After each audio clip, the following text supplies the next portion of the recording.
দাঁড়াও, কই যাইতেছো তুমি? উত্তরপাড়া যাইতেছি। কি করতে? আর কাজ আছে। কাজ আছে, তো কাজ করে কি করবো লাগবো তোমার? ইস, এই যে সাত সকালবেলা বানাইতেছি, এই যে মেজাজটা দিলা তো খারাপ কইরা। মেজাজটা দিলে তো খারাপ করে, সারাদিন আমার মেজাজ খারাপ হয়, তখন তোমার কিছু কই না।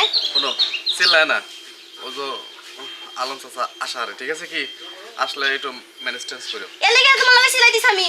আজকে তো আসার ডেট, টাকাটা নিয়ে ঠিকঠাক মতো খাই দিছো, এখন টাকা দিতে গেলে কষ্ট লাগে তোমার না? ওই টাকা কি আমি একলা খাইছি, টাকা তুমি খাও নাই? হ্যাঁ, কথা কথা খাও, তুমি ওর খোটা দাও।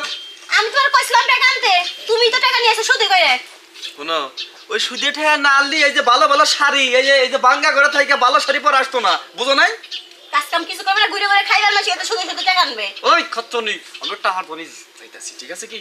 টাহার বনি যাচ্ছি, এই সুযোগে যদি আইসা পড়ে একটু কষ্ট করে ম্যানেজ করে, শোনা বলো কি বল, একটু ম্যানেজ করো। তুমি তো কল টু ম্যানেজ করো, ম্যানেজ করো। ওই বেটার সব যে খারাপের খারাপ, আমার এনে যায় উনে চায় উনে চায়, খালি বাজে বাজে যায় থাকে, আর খারাপ খারাপ মুখ দেখি বিড়বিড় করে কয়, বুঝি উনার কি কি কয়। ওই খাচ্চনি, ওই চাইলে কি ক্ষয় আ যাবো রে? এনে একটু চাইলে যদি টেহাস কথা যায়, তাহলে একটু ভালো করে হ্যাঁ দিও, যাতে টেহা করে মা পায়। 2 লাখ টাকা। হ্যাঁ, এই তো, এই তো। এই গোলাম, তুই কি আমার জামাই নাকি তুই আমার শত্রু? আচ্ছা, ঘরে না বুঝি নে, তুমি আমারে শাসন করো কে? আমি শাসন করবো তোমারে, তুমি উল্টা শাসন করো আমারে। তুই বলতেছস এনে চাইলে কি হইব, ওনে চাইলে কি হইব, ক্ষয় যাবে নাকি দুইলেই শেষ হয়ে যাইব? ও না, আমি কই যেহেতু আসে না, তাহলে এক কাম করবা, কায়দা করে যখন টেহা চায়, যখন কুপ্রস্তাব দেয় না, ঘরে নিয়ে এমন ফিটিং দিয়া, ঠিক আছে কি, ব্যাগটা শোধ করে দিবা। তুমি তো ভালো একটা বুদ্ধি দিছাও, আমার মাথায় তো এরকম বুদ্ধি আসলে যে একবার সরে বলে কৌশলে খালি ঘরের মধ্যে নিয়ে যাম, ঘরের মধ্যে নিয়ে এমন একটা ফিটিং দিব, আমরা টেকা মা হয়ে গেলাম, আবার উল্টে গিয়ে এলাম আরো বেশি করে টাকাও হয়ে গেলাম, তাই না? বউ, এর লিগে তোমার আমি এত ভালোবাসি। তাইলে আমি যাই উত্তরপাড়া যা কটা লোকজন ডাইকে নিয়ে আসি, তুমি খালি ঘরে ঢুকবা। আচ্ছা যাও, ভালো করে আইসো, আসার সময় হয়ে গেছে। আচ্ছা, ঠিক আছে। আচ্ছা যাও, দেখে শুনে যাইও। ইস, ভাগ্য গুণ এটা জামাই পাইছি। এই! তোমার জামাই কো? চাচা, আমার জামাই তো কোন দিন গেছে, এই উত্তরপাড়া গেছে। উত্তর পাড়া গেছে আর দক্ষিণ পাড়া গেছে, আমি অত কিছু বুঝি না।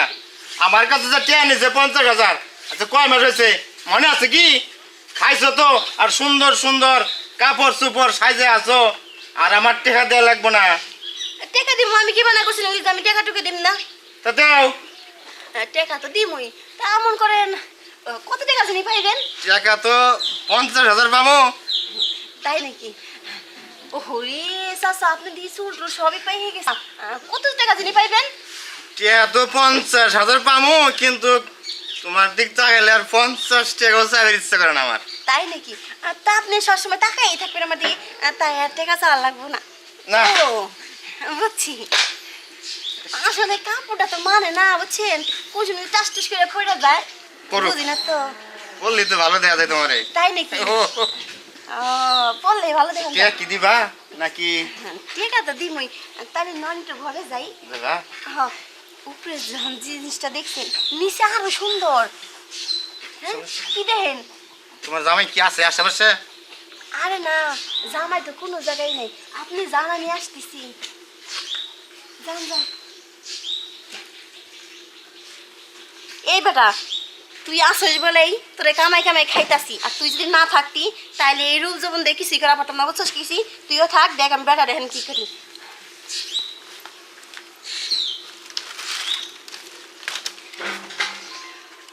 ও চাচা, কি করতেছেন এটি? আরে আরে আলোর পর অল্প একটু। আরে না রে চাচা, আমি কইছি যে একটু জানাতে এসে কি আরে হইছে করতেছ আমারে? এটা হয়ে গেছে গাড়ল। আমি ব্যথা ও, বাড়াও। ও বাড়াও। ও কত ফিরে আইতা আমার। এই চাচা, ধরেন। কি ব্যাপার চাচা? ঘরে না বুঝলাম না, তুমি আইসা আমার ঘরে ঢুকছো? ওই, আরে আরে আমি আইছিলাম তোমার খোঁজার লেগে। হ্যাঁ, আর আরে তো না, কিছু না। সব মিথ্যা কথা কইতেছে। চাচা খুঁজার লেগে তোমার আসে নাই, চাচা আইসা মানে এমনি দেহে সরা ধরেন। এই ঘরে হামছে না চাচা, তোমরা তো ঠাকাছ না, দেখছ না আমার ঘরে ঢুকছো চাচা? এই যে আজকে তোমারে আমার বিচার করবো না, যাতে সারা জীবন ভরে সুদে ঠেয়া জানে যা লাগাইছো সব বিনাশ হয়ে যাবো গা। ওই কতটা পাইতে আমার কাছে কও। টিয়া তো 50,000 পেতাম তোমার কাছে। 50,000 সুদে আসলে 2,20,000 হয়েছে। টাকা কি শোধ হয়েছে আজকে? সত্য জীবনে আর টিয়া যাবো না। যাবা না তো আর এই বাড়িতে আমি জীবনে আসো না। যাও যাও যাও যাও যাও সত এসে দেখে মাফ করলাম। আমার জামাই এইরকম জামাই তো পাইলে তো জীবনটা ধন্য হয়েছে। মানুষের জীবন ধন্য হোক, আমার জীবন ধন্য হবে, তাই না? শোনা এ? কিবা কইরে চালাকিটা করলাম দেখছাও কি 2,20,000 টাকা শোধ করলাম কিবা কইরা তুমি তো শোধ করলে, কিন্তু শেষে মতো আমার দিয়া লাগলো, আমার দূর মাথাটা ব্যথা হয়ে গেছে এখন। মাজা আমি সরষের তেল কিনে নিয়ে এসে 8 টাকা মালিশ করি চলো তাই নাকি? চলো তাইলে।